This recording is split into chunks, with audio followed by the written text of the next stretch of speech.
Okay, we're live. Cool. Let me see if it comes up on my channel.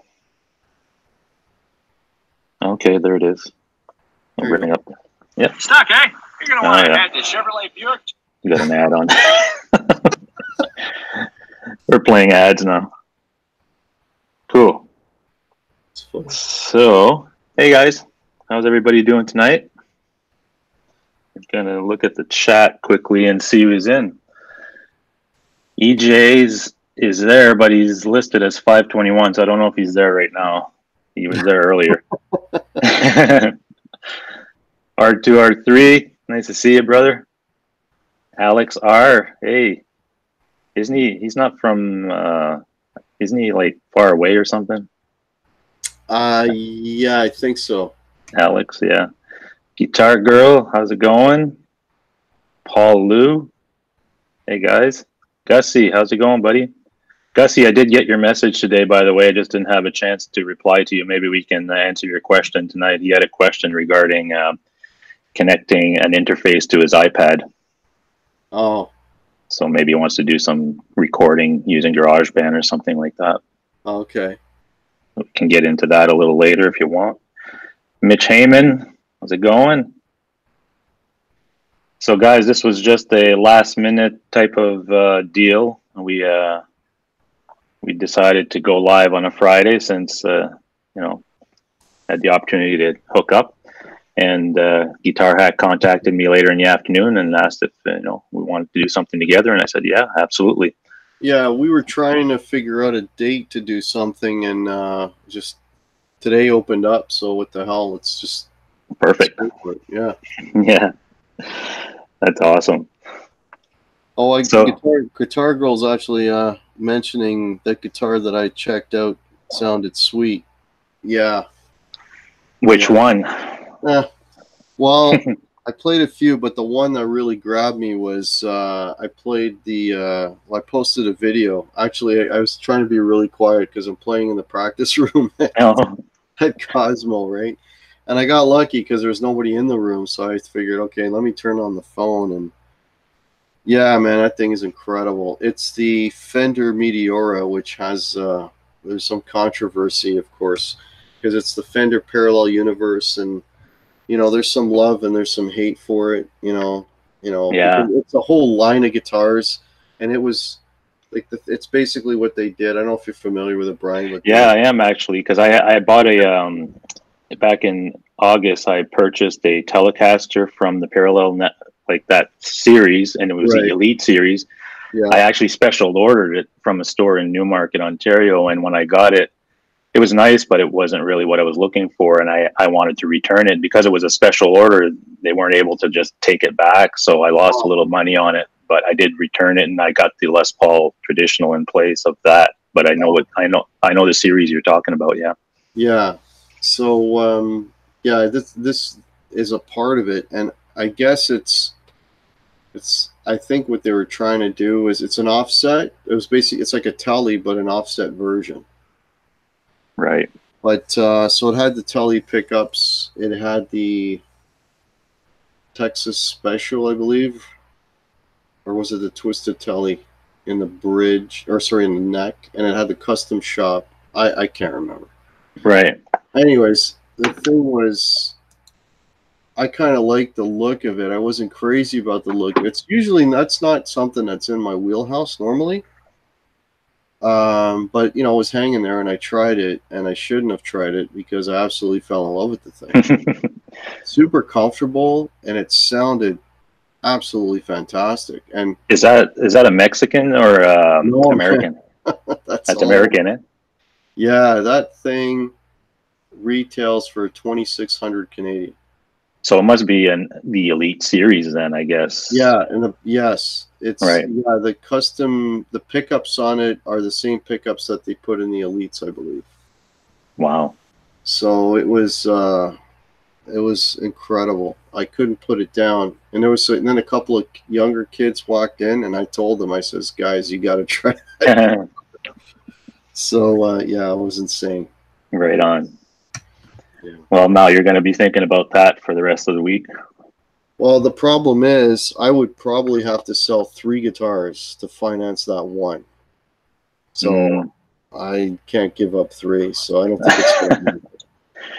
Yeah. Well, I don't know. You've got a couple of Les Pauls there that are probably worth that or more. Yeah, I could probably sell 2 Les Pauls, but I can't sell Les Pauls. No, that's a tough thing to do. Yeah, it would probably be I'd probably sell my Telly and something else, but yeah, I can't. I'll just kick myself afterwards. It's not worth it. I've been there, done that. Yeah, I've got 4 Les Pauls right now, and I know I have to get rid of one to get this other guitar, so it's hard because I like them all. And well, that Tom Anderson, how much was that? I didn't even look at that. Oh, you didn't look at the price, did you? No, I didn't look at the price. Yeah, probably a good idea because it's over $4,000. Oh my God. Yep. Well, my guitar's cheap. Yeah, exactly.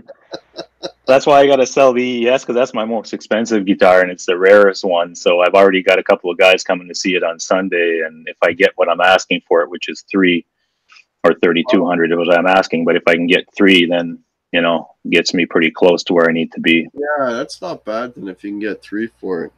Yeah. So Paul was asking how long before you bring it home. Okay, guys, you got to stop that. It's bad enough I got the gas. Yeah. And once it starts, I can't believe I have gas because every time I've up until that guitar for the entire year, I've walked away from stores thinking there's nothing here that that is any better than what I have at home. But that one really got to me. Yeah. Yeah. Well, yeah, they do that. They tend to do that.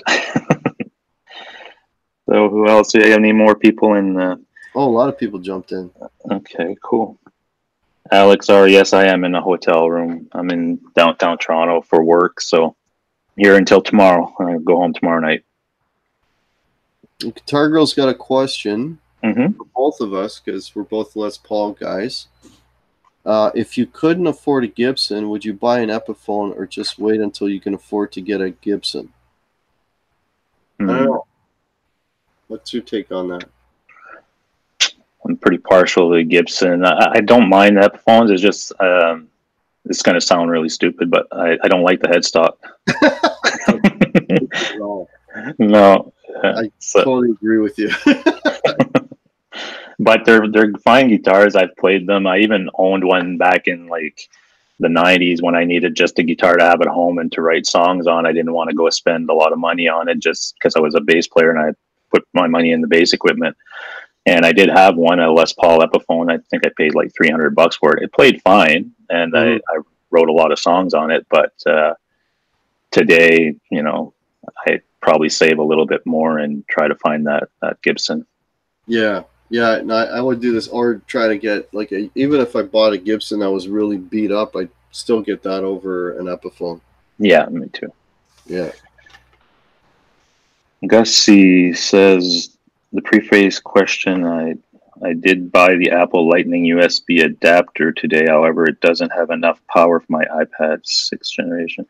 I'm not sure, Gussie. The only thing I could say is because the way that I do it, if I use my iPad for any of that stuff, I use something that's dedicated for the iPad. So you could get like the iRig thing, or Shure makes a unit called the MV1, I believe, and you plug that into your iPad, and then there's an actual 1/4-inch input on the unit, and then you can bring your guitar in there, set the levels and so forth. But getting the iPad into a Focusrite or something like that, I've never done that, so I'm not really sure how you go about doing that and not having too many issues. So Gussie's mentioning that he has a Heritage and it took a while to get over the headstock. I saw something on I don't remember where I saw it. It might have been on YouTube or on Facebook, where this guy made this piece of wood that sat on top of the headstock of an Epiphone, and it turned one headstock into a Gibson. No way. Yeah. Wow. So I guess what the idea would be that you would take this piece and I guess glue it to the top. And just paint it.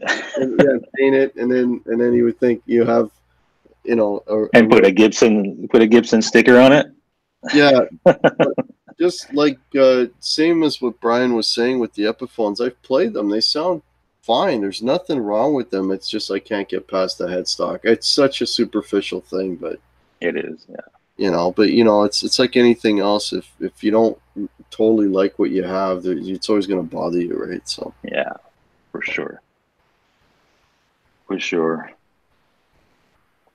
So I think I played your. I was talking about mentioning this earlier too. I think I played your Tom Anderson today. Yeah, I saw the video you posted on Facebook. That's one of them. There's another one there that's got my attention as well. So between that one and the other one that I'm looking at, those are the two that are. But it's a beautiful guitar, and the neck on it. I've never played any other guitar that had that type of neck feel for me, anyway. So it's, the other one, was it because the one I played had a roasted maple neck? Was it the same? Yeah, the other one did as well, but it had a different top, and I believe it only had 2 pickups. It had the traditional like Telly style pickups, and the one you played had the 3 single coils in it. 3 pickups and a 5-position switch. Or yours just had the one. The other one just had the 3-position then. Yeah. And they had another one there that had 2 humbuckers, but I didn't. When I plugged that one in, for some reason, I think something was wrong with it because the electronics weren't working properly. I told the guy, and he said, "Yeah, I'll have to take this back to the tech. There was something going on with it." So I couldn't tell if that one was any, but the neck was very similar to the other ones.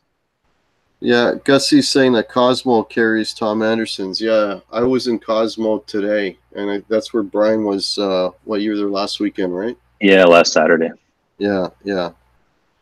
Cosmo has everything. I played a bunch of guitars there today. I played a PRS Vela, which is the PRS that probably appeals to me the most, but didn't do anything for me. No. I can't bond with the PRS. I don't know. Do you have this experience?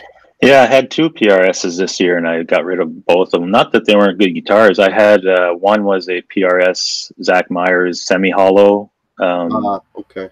And it was beautiful. It has a really big neck on it, but it didn't bother me that much. Mm. But just wasn't the same. Like when I got the Les Paul after that, I was like, I want another Les Paul. So I ended up selling that one. And then I did get an S2, which is, I guess, what the Velas are as well, S2's model. It's an American-made PRS, but it has a few different things. Right. And only kept it for a few weeks. Just they're good guitars. It's just I don't really bond with them, I guess, the way that I do with the Les Pauls and things. So, as soon as I put it up online, it was sold within 2 days, and I got pretty much exactly what I paid for it. So I didn't lose much money on those ones. Yeah. I have the same struggle with PRSs. I've mentioned this a few times. I just, and again, it's not the quality. It's not bad instruments. It's just they don't do it for me. I would like to try the 594, I guess the McCarthy 594. I played one today. Did you play one? Yeah. I've never tried that one. It was like the real super expensive one. But they say that's the closest one to the Gibson. Yeah, I played it. Not the same. They didn't do it for me. No. It didn't do it for me. Yeah. Yeah, and there was actually not a lot of Gibsons there today. I shouldn't say that. There were, but there was no Gibsons there that grabbed me. No. You know. I bought my Classic there about a month or 2 months ago. That was a Classic with the P90s in it. I have the same guitar. Yeah, well, I actually watched your video probably just a couple of weeks prior to getting that because I wanted a P90 guitar, and I was looking around, and then I saw your video. Which video was that? You did a video with, I believe it was a black Les Paul with P90s. Oh, okay. Yeah. Yeah. Oh, well, yeah. That's when I first got it, and they had just come out. Right. I was one of the first people in Canada to actually get one. Cool. And so I did that video, and I guess because it was new and it just came out, like I think I'm over 8,000 hits on that video. Oh, that's awesome. Yeah, because when I did a search for it, I did a search on YouTube for P90 Les Pauls, and yours came up, That's right at the top. amazing. Wow, it came up in a search. Yeah. Wow. So I checked it out, and then I was like, wow, okay, I didn't even know that it was out. So I went to Cosmo a few weeks after, and they had it there, and tried it out, and I bought it. Yeah, and you know what though, they dropped them in price actually now because the 2018 series came out, so they're I think they're a few $100s cheaper than what I paid. I think they're like 22 now. No, well, when I bought mine, it was 26. Oh, okay, that's what I paid. Yeah. Okay, because I thought I saw somewhere that they'd come down. Yeah, they only had them in black, and I think the other color was a Pelham blue. And a gold top, yeah. Oh, there was a gold. Yeah, that's right, gold top with the white pickups on it. Yeah, that's the one I bought. Yeah, the gold top. So how do you like it? I love it. I love it. But I'll tell you one thing: it's my heaviest guitar, and apparently, is heavy, isn't it? Yeah. Yeah, but I thought those things were like weight relieved or something. That's what the guys said, and that's what I read online. But gee, it doesn't seem like it. Yeah, no, that's even it's heavier than my it's heavier than my standard, and it's heavier than my other two class. Yeah, it's heavier than both my standards and my classic. Yeah, my other classic. So yeah. And I have a traditional, and apparently the traditional has no weight relief. It's supposed to be exactly, but the traditional is my lightest out of the three of the standard and the classic.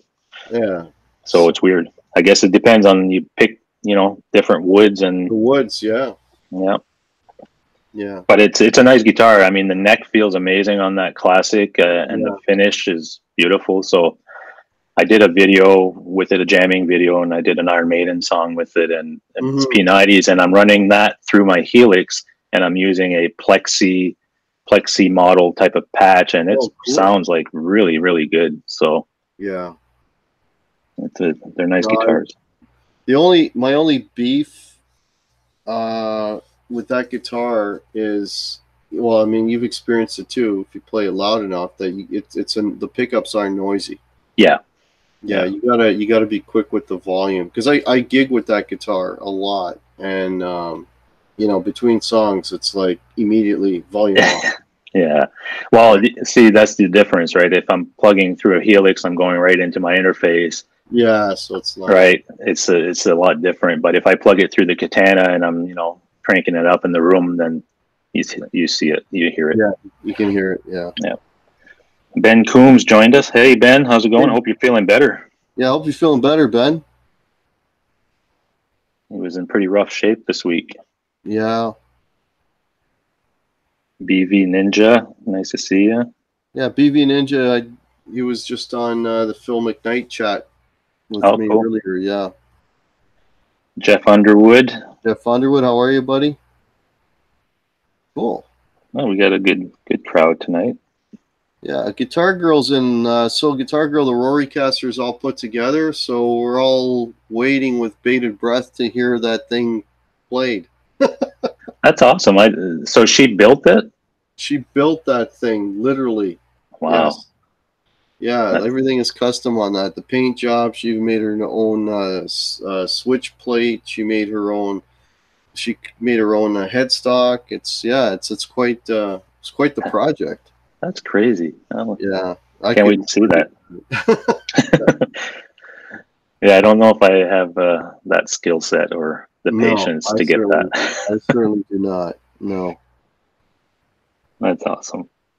Actually, Brian, do you know about the Dave Byron Blues Challenge?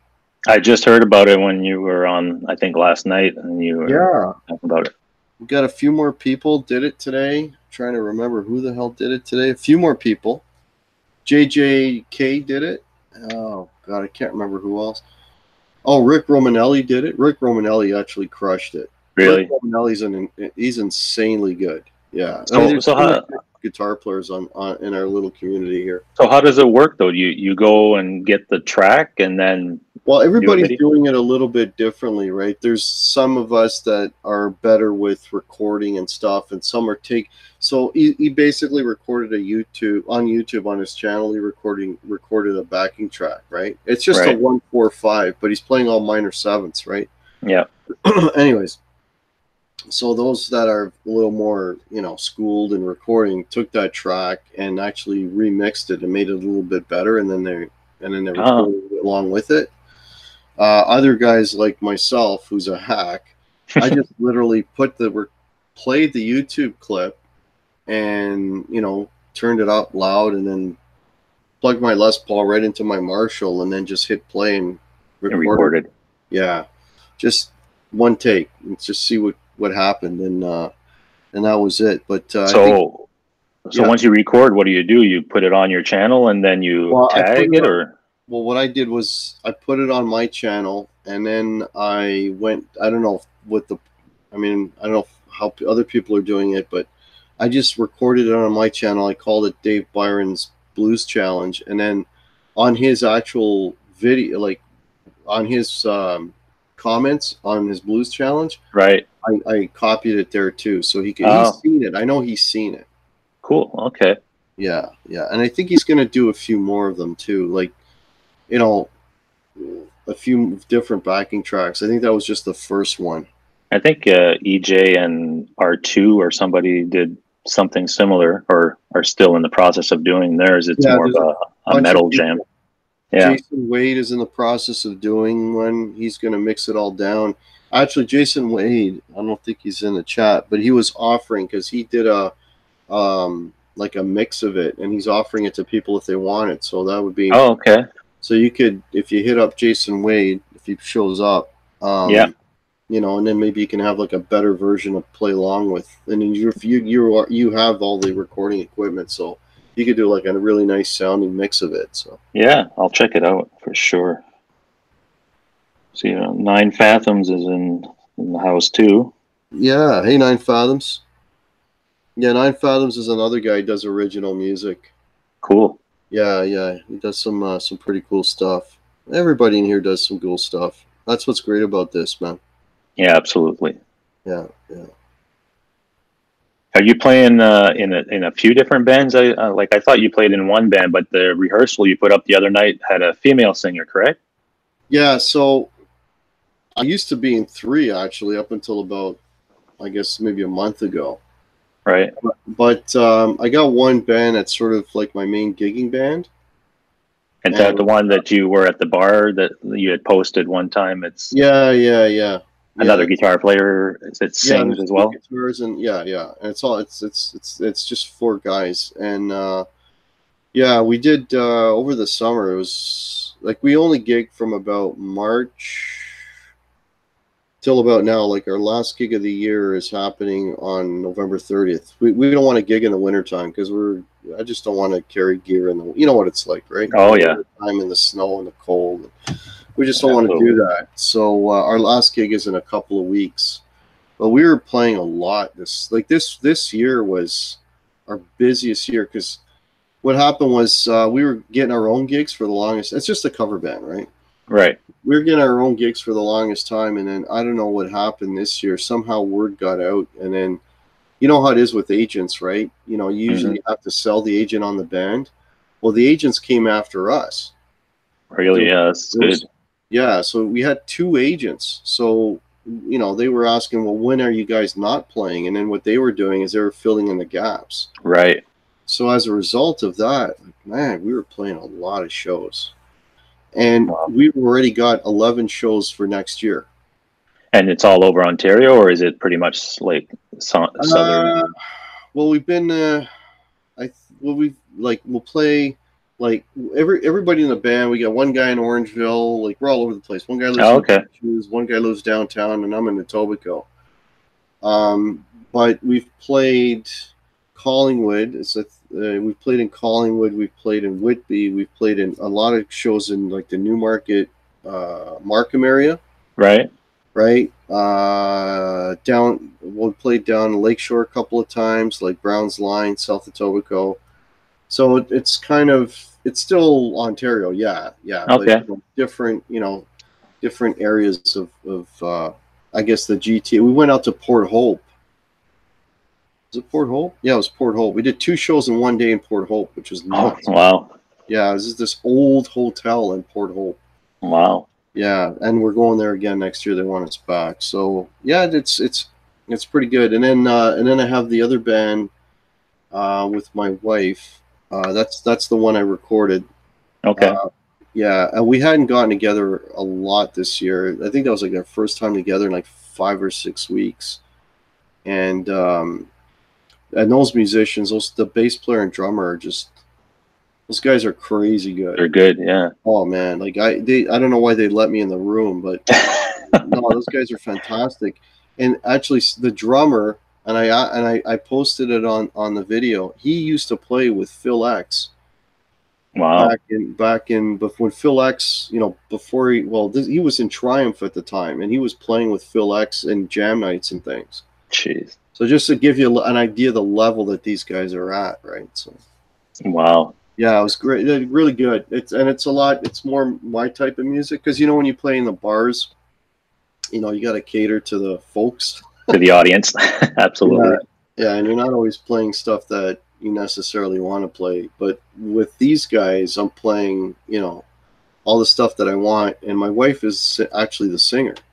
Right. And my wife can sing anything, so we can do Foreigner and Journey and all this. That's awesome stuff that most guys just don't have the vocal range to do, right? Yeah. So it's a lot of fun, and for me, it's like I really got to bring my A game and play with those guys. So it's great. It's great. That's good to hear that I guess the music scene, at least, like I said, I left the music scene and the live stuff probably 2008 was the last time that I played live in a band, and back then, the scene was okay, but I didn't know how it was, I guess, lately. And from what you're saying, there's a lot of bars that are still taking bands in. Well, yeah, but you were an originals guy, right? Yeah, but we also did covers, so we would book a lot of original shows. But when we weren't playing original shows, as far as like with other bands or festivals or anything like that, we would always book side shows, and that could be just a regular cover night, like where we'd do 3 sets and do a night, and we'd mix in our originals in there. Right. Like we'd play probably one set, we'd play 10 songs or 12 songs or whatever, and we'd put 2 originals in or something like that. But how did you guys do it back then? Did you find the gigs on your own, or did you go through agents? In the beginning, we found most of them. Like, we have a drummer that is here in Toronto that had played in some other bands as well, so he had a couple of contacts, so he got us into some places here in Toronto. But we had 2 agents, one in Hamilton and one here in Toronto, and they would kind of work together and just book us all over. But the original thing happened. We recorded our first CD at a studio up in Woodbridge, and the guy who recorded it, he worked with Finger 11 and Our Lady Peace and those types of bands. Right. And the agency was Coalition. I think they were called Coalition Agency or something like that, but they were the agents for those bands. Right. And when this guy recorded us, he said, he really liked our music, and he thought, the image, everything was good for what they were looking for, and he would introduce us to that agency, and that's what happened. He introduced us, and then they were like on board, and they were, putting us in the bigger shows and doing some stuff with us, and they actually paid for most of the first CD, which was nice, because we went in there just wanted to do mostly a demo, not really a full-blown CD, and they stepped up, and we were able to do that. So yeah, I saw one of your original videos for one of your songs. Man, that was very great. Oh, thanks. Awesome. Yeah, it was a good run, and our music's available on iTunes and Spotify and all that stuff. So it's nice to see that the music is still out there, and then the work that we put into it is still there. I still get a few royalty checks from SOCAN, like a few dollars, because every time they play your music on Spotify or something, you get a few pennies. Yeah. Well, plug your band. Tell the folks in the chat. So the band, if you just type in Smear, SMEER. And in iTunes or Spotify or whatever, you'll see it's all there. Yeah. Ben Coombs. It says, "Who did you play with always?" Oh, yeah, that's who I played with, Smear. Yeah. Jeff Underwood's asking if I got snow. Yeah, we got like 10, 11 centimeters yesterday. Well, we got that because you're in Toronto right now, Brian. It's all gone here in the city, but I spoke to my wife, and she's at home up north, and she's shoveling. So yeah. I guess we got more up north. Yeah, it's all melting, and the main roads are clear, but it was a little dicey there late yesterday and early this morning. But I can imagine. Yeah. I didn't. My truck is parked, and I'm just in this conference center all week, so I didn't have to drive anywhere, which was nice.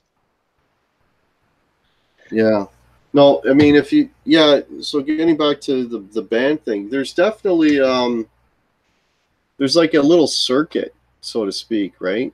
Right. And of bars. And yeah, there are a lot of bars that still have the Saturday night bands coming in. That's good to hear, because I thought they were dying. No, no, no. There's a lot of bars. There's a Friday nights, a Saturday. The band, like the places I was mentioning. I mean, I'm going all over Mississauga, and like there's a lot of places to play, and and we're friends with a lot of other bands, and we could play more, Right. if we wanted to go into the winter months. We're not doing it because there's no shows. We're not doing it because we don't want to do it. Because Right. we're not booking any shows ourselves into December, January, February, and we're telling the agents like we're stopping. Yeah, and they would book you if you said go ahead, right? Oh, we would be wide open. The only disappointing thing is we had something. I thought I had something for New Year's. Right. Yeah, but that fell through. So that New Year's, because New Year's is always sort of the biggest. That's the biggest gig of the year. That's the big money maker too. And Absolutely, yeah. But it looks like we're gonna go. I've never played a New Year's with this particular band. Right. But back in the early '90s, I would say from about '92 to or maybe '91 to about '95, '96. I was playing in, for lack of a better term, a wedding band. Oh, And really? we were playing constantly. We were doing like easily. If I got 2 weekends off a year, that was a lot. Wow. It was nonstop, and then there were some big New Year's gigs that we were fortunate enough to play. Yeah, New Year's, and there's a couple other holiday types of things that are really good to play on because they pay well and you always get a good crowd, right? So yeah. Well, Christmas parties and things like that. Halloween sometimes is good. Yeah, corporate things. We used to do some corporate things. We used to do.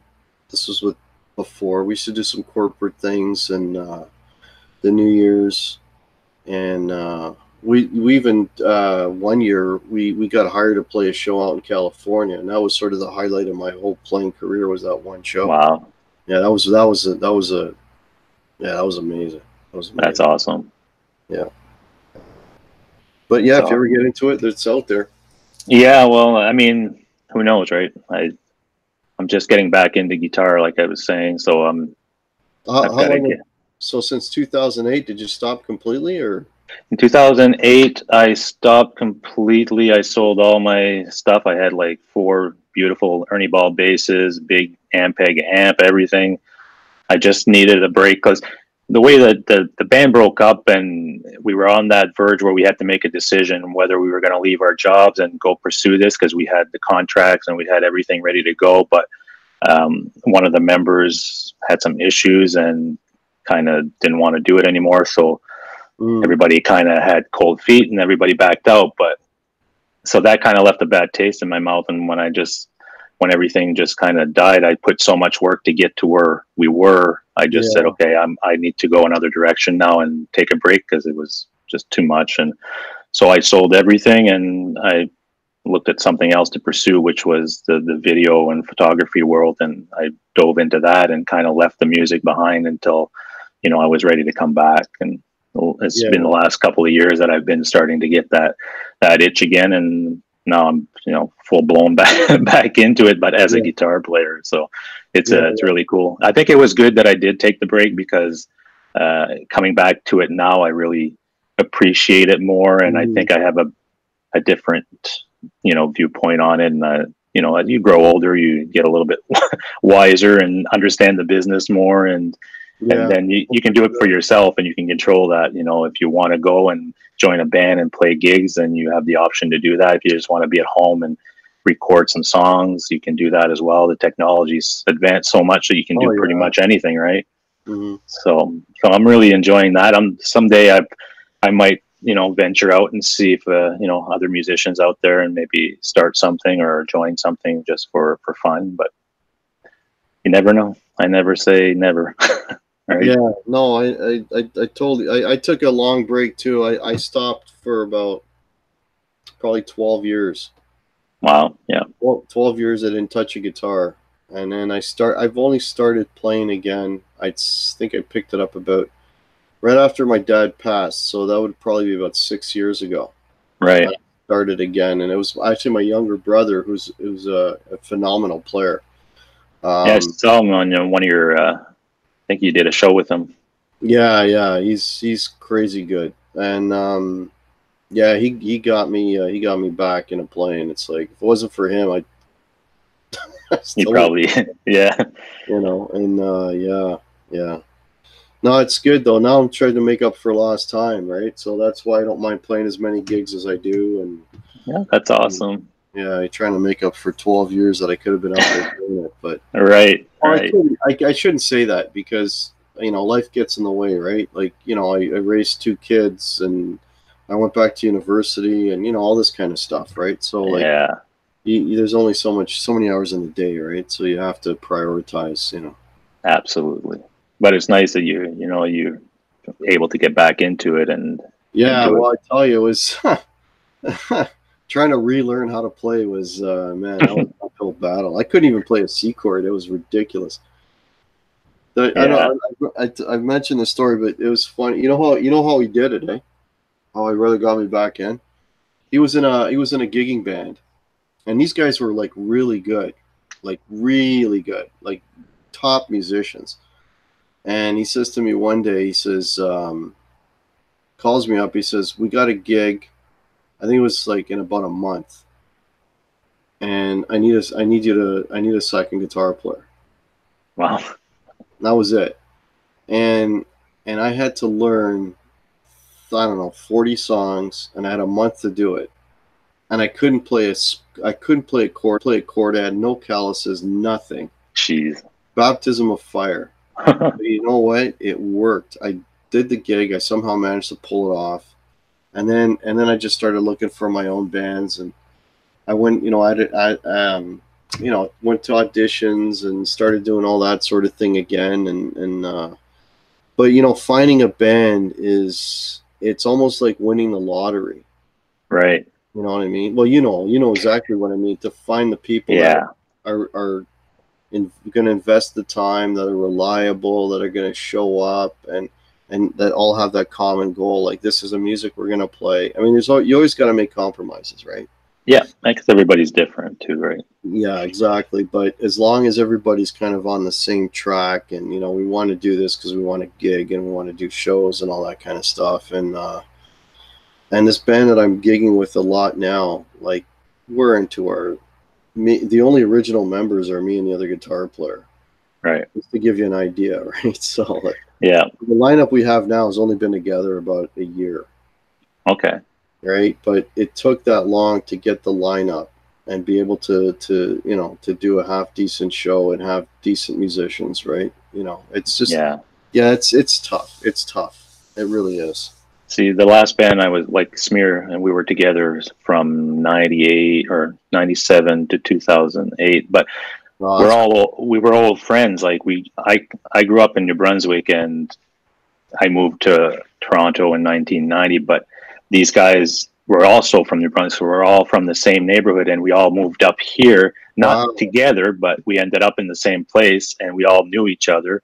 And we all knew that we played music back in New Brunswick as well with different bands. So we stayed in touch and we started to hang out. And then we just decided one day, hey, let's do something ourselves. And the singer said, yeah, let's do it. And the guitarist and the drummer we met here in Toronto. But for the most part, we were just old childhood friends that just met up in Toronto and started doing something here. And all the time we lived in New Brunswick, we never played together at all. Right. So it was weird.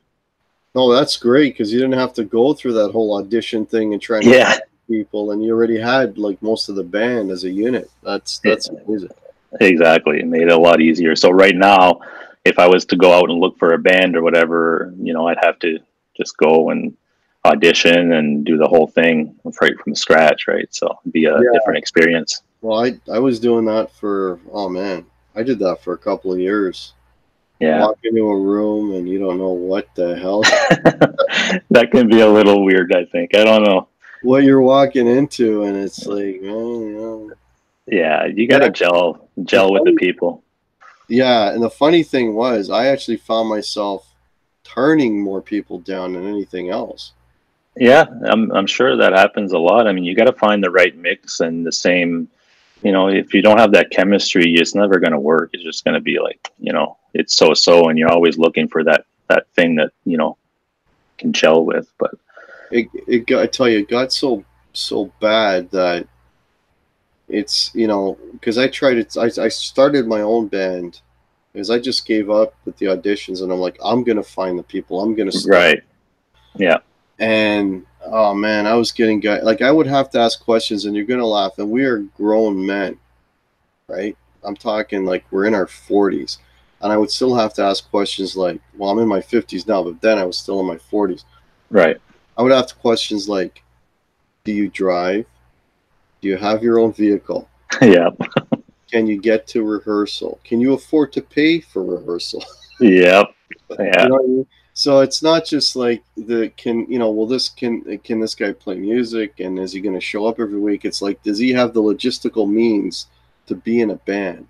Yeah. It's ridiculous, the people that, you know. It's a lot more than just playing the guitar or the bass or the drums. It's a total package of responsibility that you need to have when you're coming in, because, you know, if you're one person and you're dedicated to a certain thing and you want the same people and the same type of idea, but somebody comes up and says, no, you know, I don't have a car, I don't have any way to do this, and you're going to have to come and get me and do this, and like, it becomes a total joke. It's not worth it anymore. Yeah, it's crazy. I was just looking at some of the comments in the chat. Yeah. Gussie says, it appears to me luck has a lot to do with it. Yeah, Gussie, luck and a lot of hard work. Like the band that I'm gigging with now, we almost packed it in a few times just because of members that, you know, just quit on us. I mean, it took us, I kid you not, it took us over a year to find a drummer. Yeah. You know, and I kid you not, we probably auditioned 18 drummers. Wow. It was crazy.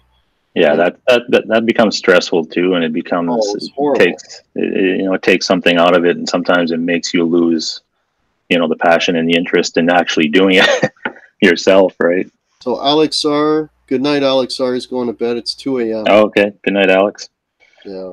Thanks for coming on for a little bit. What's Guitar Girl say? I put the guitar down in, you know, early marriage, first year of parenting. Then she jumped back in. Yeah. Well, that's you got to take that break. Life gets in the way, like I said earlier. You know, it's a passion, but you know, it can't be a priority when you have families. So.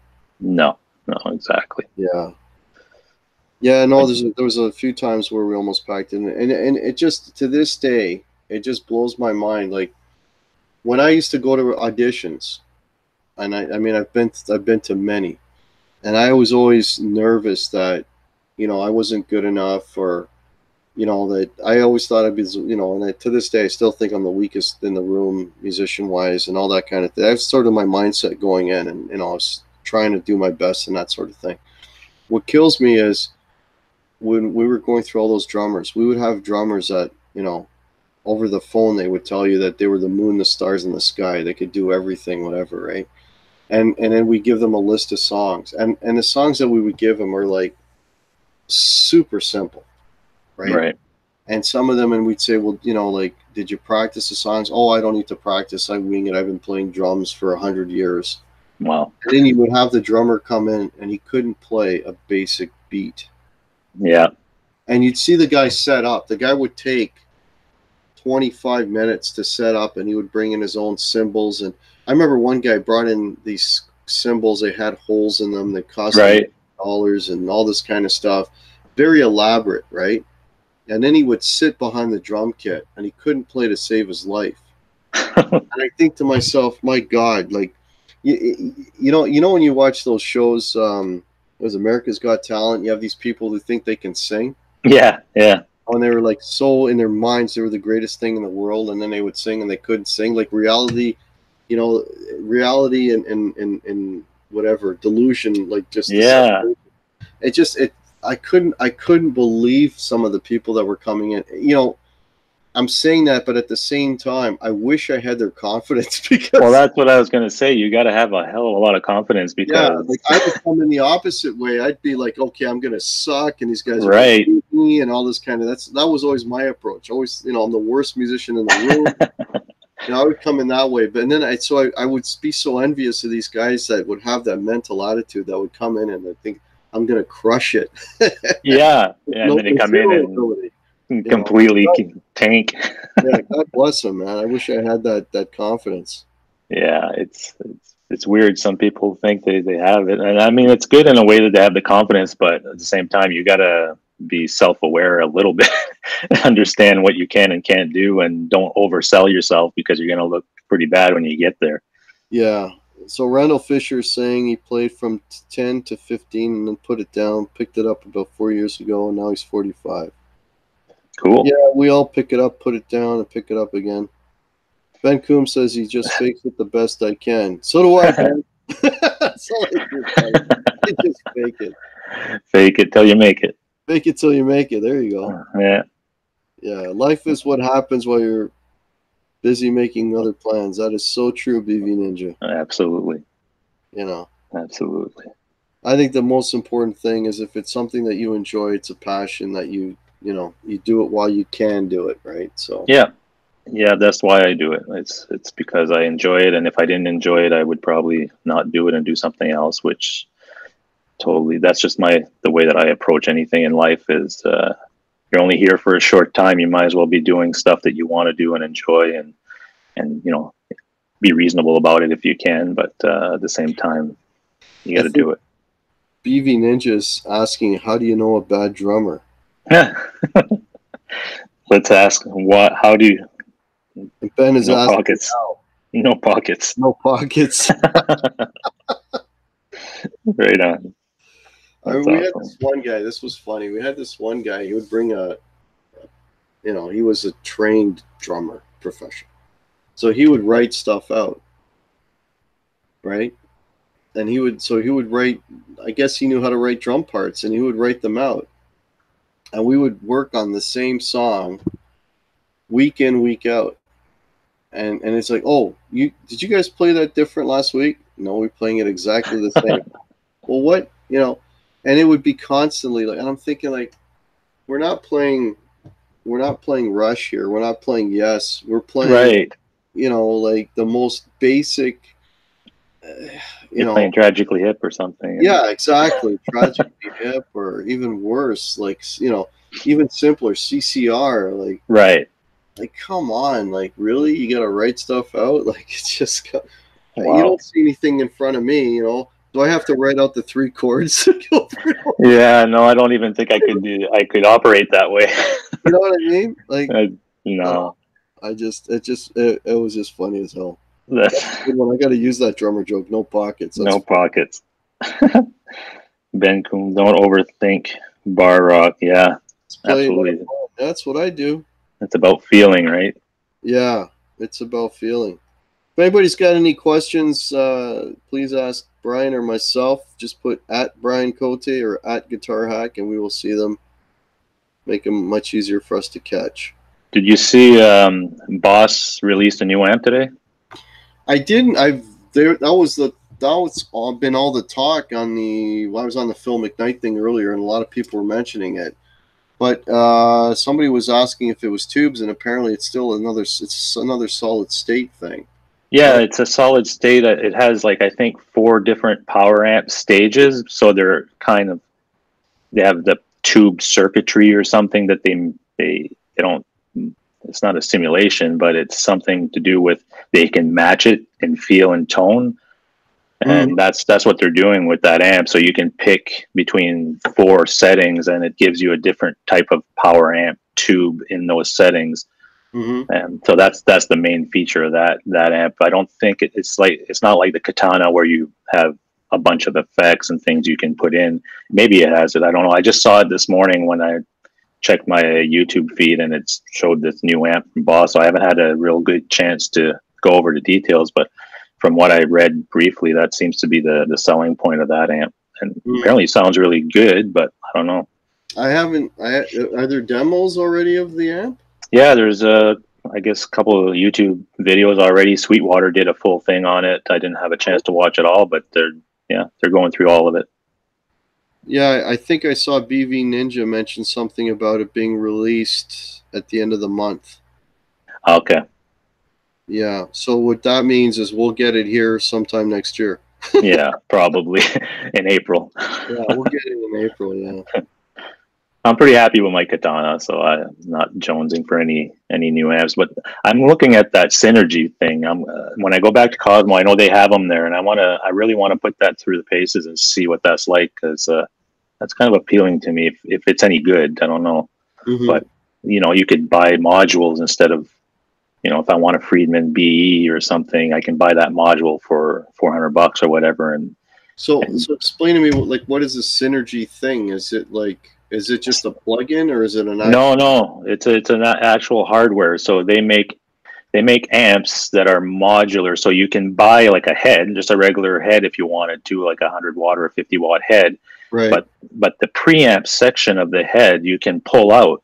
So you can say, you know what I mean? Like you can say, well, I want a Fender Twin module, and it's the actual module, it's the actual preamp, the same tube, the same circuitry, and they're made by the same people. So Friedman makes it itself, then he's making his preamp, and you're sticking it into that power section. Okay, and it is tube, right?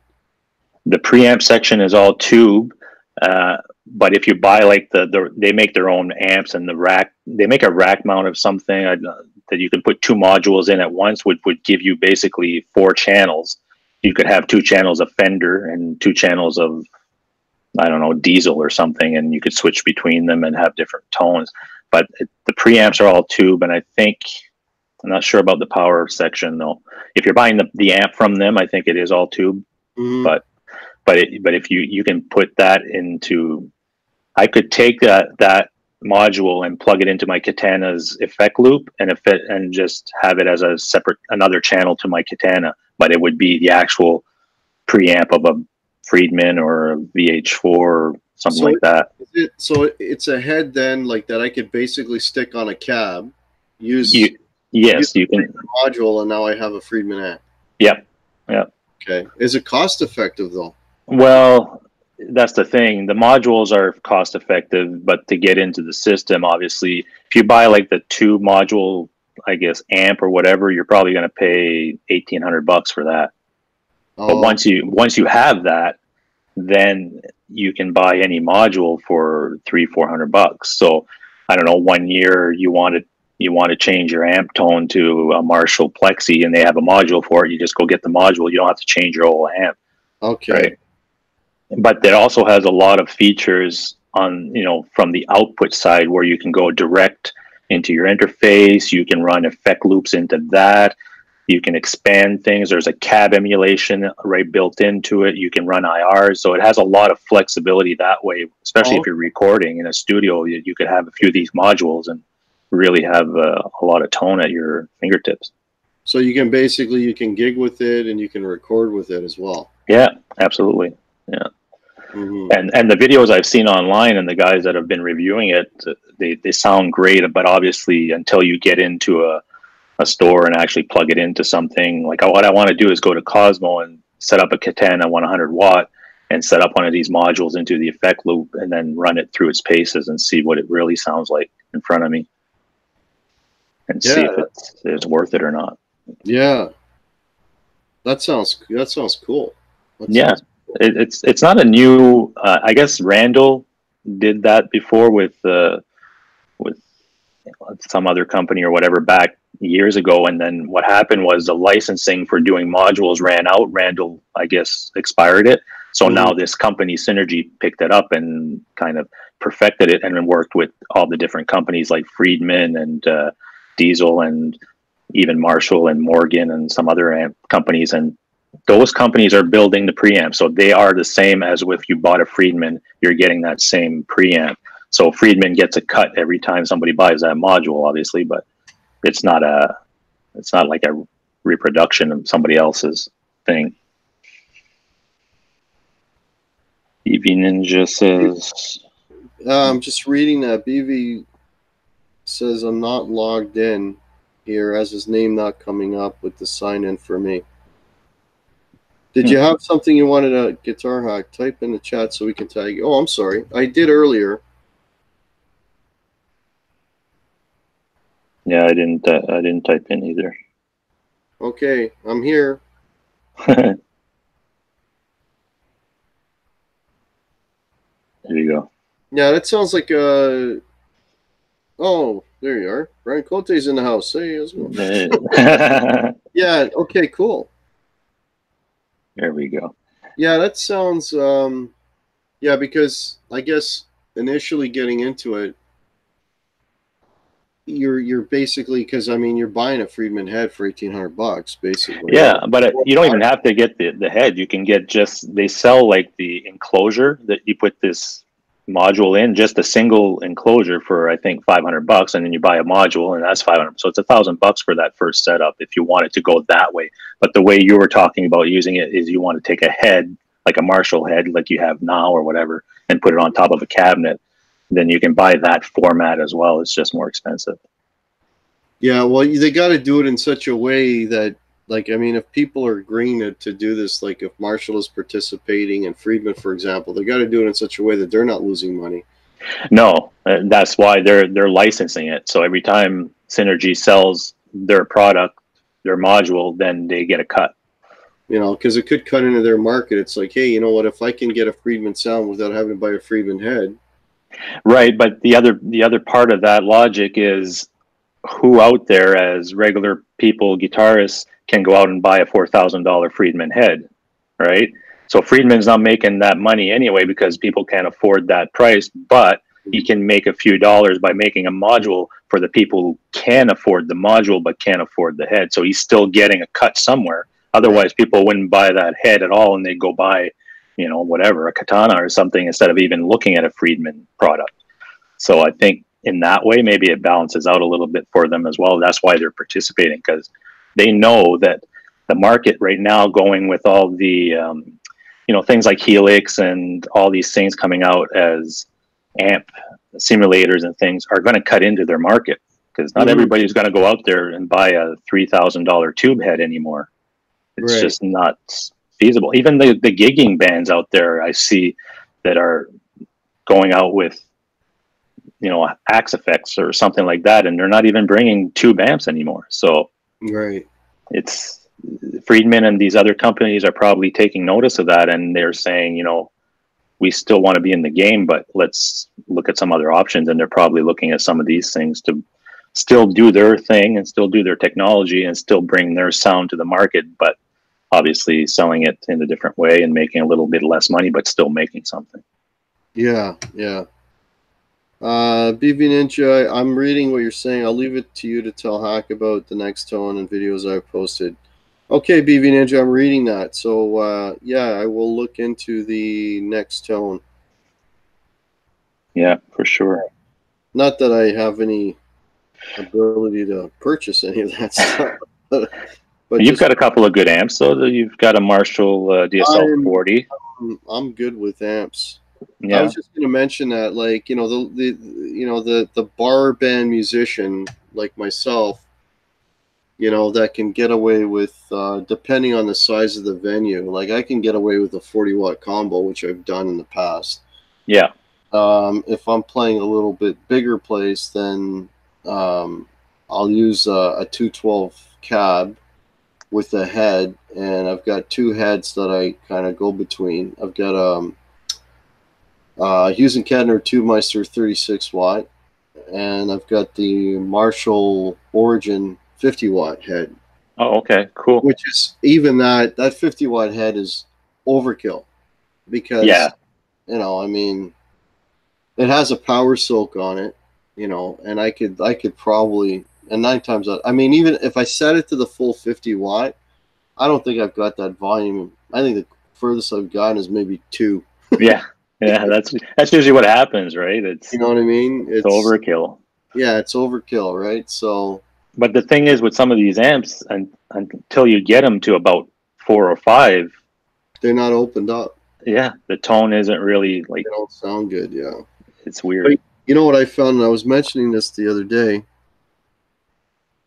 Yeah, okay, Ben, I'll check those out. Ben's got a bunch of vids on his Facebook page. Oh, okay, cool. What I noticed is, if sometimes when you get the smaller watt heads, I'll use the example of the 18, because there's a Hughes and Kettner Tube Meister that's 18 watts, right? And it doesn't sound anywhere near as good as a 36. So sometimes I find with the smaller wattage heads, even on lower volumes, they just don't sound as good. They don't have the headroom. Yeah. Right. It's like you're missing something, right? And then when you go to the 36 watt head, it opens up and it breathes. And you don't necessarily have to have it cranked. No, exactly. It has. Yeah, I know what you mean for sure. Oh, okay. BV Ninja, he's telling you and me that the Nextone Artist 80 watt is around 600 US plus. Yeah, so it's very similar to, I guess, what the Katanas are selling for. Yeah. Well, the Katana, it's funny you mention the Katana, because the other guitar player in my band, that's what he's been gigging with. He bought a 100 watt Katana head, and he bought the matching cab, which I believe is 212 cab. 212 cab, yeah. And he sounds good. Yeah, I love those amps. I mean, I didn't even try one before maybe 3 weeks ago when I bought the one that I have now. I was using a Vox amp, and I wasn't really getting the tone I was looking for, so I sold it, and I sold it pretty quickly. And then I went and tried these Katanas out, and I was blown away. And so I picked one up, and they were fairly cheap. Well, cheap. I mean, it's still $600-700. I bought the Artist one, but they sound great. Yeah, yeah. No, and what's really nice about his load in is that thing weighs nothing. Yeah, yeah. It's light as a feather, right? You know, my Vox. I had a what was it? The Vox AC 15, and that thing was super heavy. Yeah. Right, and it was a 15 watt amp. Yeah. The Vox is one of those amps that it doesn't do it for me. I've tried them, and they're just, maybe they got to be really loud. I don't know. Yeah, they have their own character, that's for sure. And again, I was just getting back into this stuff, so I was experimenting with all kinds of things. So I had a Marshall DSL 20, and that was at first, and I tried that, and I traded it for the Vox, and I tried that. So I'm moving around a lot because I'm trying to get to that point where I'm finding my tone and what I feel most comfortable with. So I've changed a few things this year. I'm hoping by the end of the year that I know exactly where I'm going to stay and stay within that realm. Did you have the combo DSL, or did you have the head? No, I had the combo. It was a DSL 20 with the 12-inch speaker, I believe. Exactly. It goes back to my point. If you playing that and then playing, I've got the 40 watt head.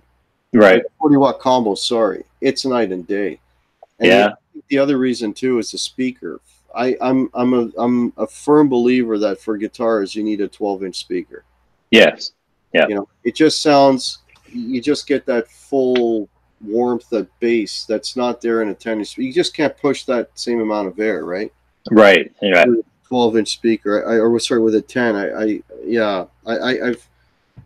Even the Marshall, the Origin series that came out. I love the Origin series. Period. Combos, heads, whatever. It just I really like those amps. And the small combo Marshall, the 20 didn't sound bad actually. It wasn't bad. Of course, the bigger one sounded better.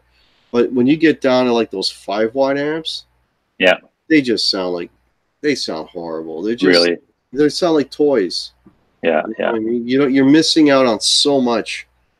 You know, with when you get down to 5 watts, even at lower volumes.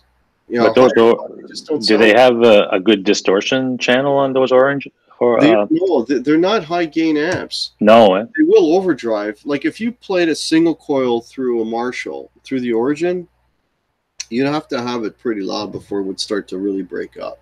Oh, okay. So you're not, I mean, there is an overdrive channel, and when you crank it, like I would say, even with a humbucker, like you're basically, let's call it AC/DC gain. Gotcha. Yeah. You're not going to be able to play, Van Halen or anything like that. They just don't have enough horsepower there. Gotcha. Yeah. So for me, that's not an issue because I like the I set it on the verge of breakup, and basically it's a pedal platform for me. Yeah. That's probably great for that. Oh yeah, they're great. Both actually the Hughes and Kettner and the Marshall are both my Marshalls, the DSL and the Origin are great pedal platforms. Yeah, I would imagine they would be. Great.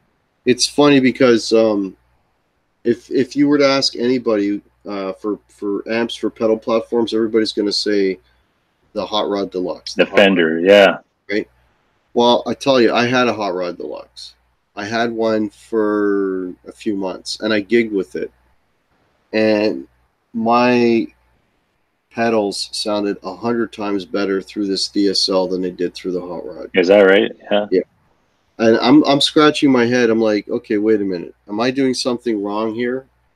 Because that Hot Rod Deluxe did not do justice to those pedals. Because I've got some pretty decent pedals. And right. They sound gorgeous through the Marshall, but they sounded horrible through that Hot Rod Deluxe. Interesting. Yeah. Specifically the drive, the overdrives and the distortions. I always heard about the Fenders that they were the better platform. Everybody for pedals. says that. Oh, because they're clean, they got so much headroom, but it just didn't do it for me. It didn't do it for me. I think the DSL's a better, yeah. My favorite amp so far that I tried actually this year is and it's super expensive, but it's the Mark V Mesa Boogie. Oh God, yeah. Oh Jesus. But man, the price, and this was the small version. It was I think it was how they have those mini heads or whatever, and I think it's a 25 watt one or whatever. Man, that thing sounded amazing, and it was plugged into a 412 cabinet. And I was, oh geez, but it was like $2,500 for just the head alone, and it was wow. $2,500, I could buy a Les Paul. Yeah. So BV Ninja is saying I was doing something wrong. Yeah, maybe I just had a bad I don't know. But yeah. It's funny you mentioned the Mesa Boogie because I was never a fan of Mesa Boogie, but one day I walked into a rehearsal studio. Well, the Rehearsal Factory. Familiar with those? Where is that one? Oh, they're all over. It's a chain. Okay, well, we practiced at a place down on Cherry Beach Studios. I don't know if you remember that place. It's been there. So that was where we primarily rehearsed. So yeah, I auditioned for a band in that place once. Right. Yeah. Years ago. It was pretty popular. Yeah. Yeah, but rehearsal studio is like a chain. But one day I walked in, and it was just kind of funny because I walked in and they had a dual rectifier. Right. And it had like 1,000 knobs on it. Yeah. Because the mezzes are so involved, right? So I walked in there, and the bass player and the drummer were already there. And I walk in, and I'm like, cursing and swearing, man, it's going to take me forever to figure out how to use this thing and set up a decent tone. So I'm all pissed off, whatever.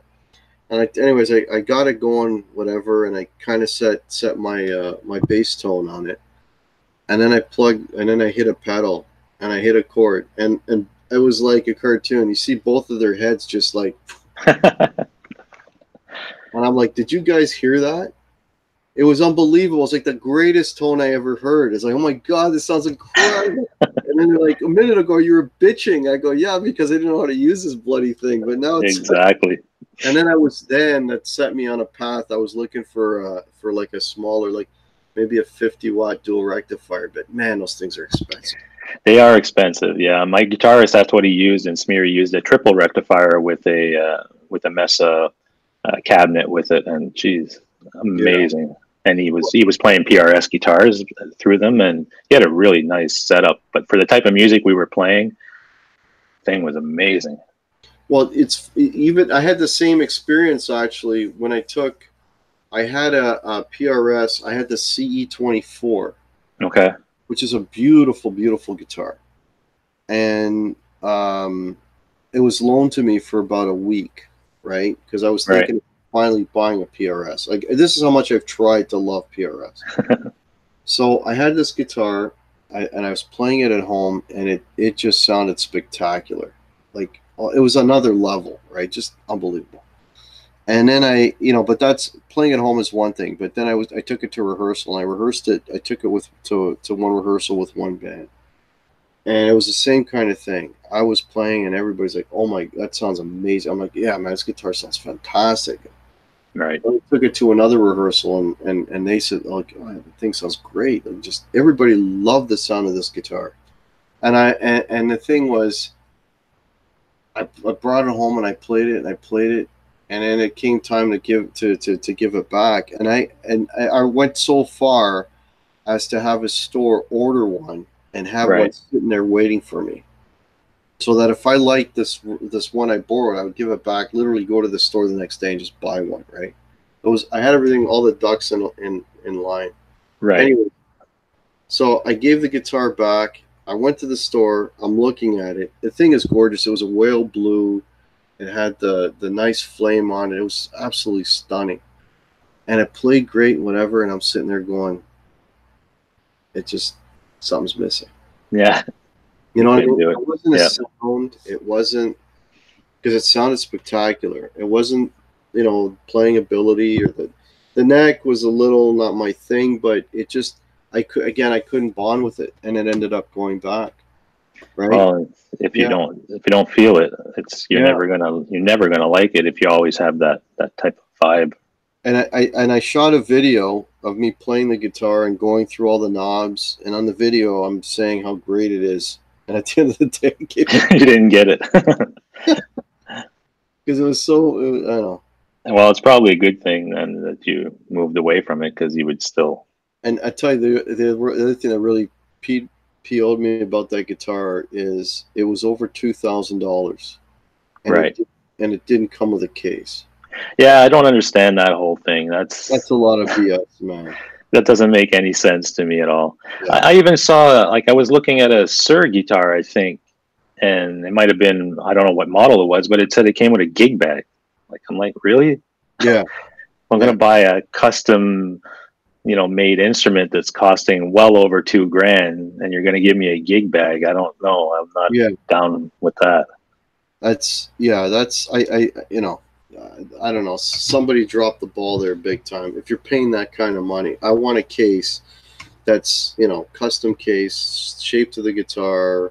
Yeah. They're solid. Because I don't use gig bags. All my guitars are in cases. If you look behind me, you can see same cases. Everything is in cases. I don't use same bags here. Right? Yeah. And I mean, as much as people slam Gibson, if you buy a Gibson guitar, you're going to get a case. Absolutely. Kind of money. Yeah. Absolutely. BB Ninja's taking off. Johnny Awesome. Bean's on now. He's going to go see Johnny Bean, and then he's out. Awesome.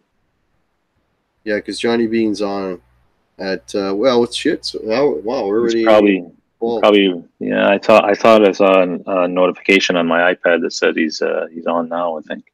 Yeah. So we can cut this if you want, and go over there. Yeah, we can go over there. That's cool. Guitar Girl is heading down to her lady lair to see how the Rorycaster sounds. Awesome. Post a video. Yeah, post a video, Guitar Girl. We're all waiting with bated breath to hear after all that work when that thing sounds. Yeah. That should be amazing. Yeah. All right. Well, thanks for joining me tonight. And this again was just a last minute type of thing, but it was nice to get on and chat. Yeah, for sure. It was fun. Thanks everybody for popping in, man. Yeah, thanks guys. And we'll have to do it again soon. Yeah.